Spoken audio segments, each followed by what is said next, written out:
তোরা কই পাবি অমূল্য রতন আমার মায়েরই মতন রে নাই দরদি হয় তাদের কোনো উপায় থাকবে না।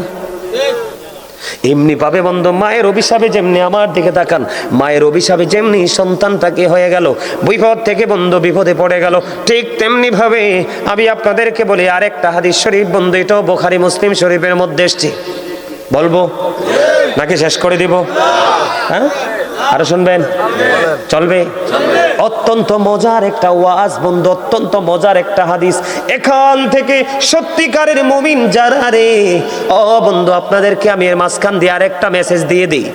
আপনারা হয়তো অনেকে এমন থাকতে পারেন একটা সময় গরিব ছিলেন, এখন আপনার দৌলত হয়েছে, সম্পদ হয়েছে, কিন্তু মা দুঃখিনী তো পৃথিবীতে নাই, বাবা তো পৃথিবীতে নাই।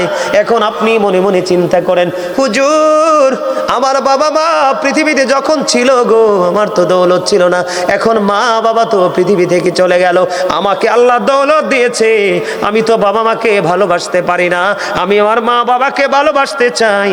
সবার পরে আমি কোন ভাবে ভালোবাসবেন মৃত বাবা মাকে, আমি সেই টেকনিকটাও শিখাই দিয়ে যাব। তবে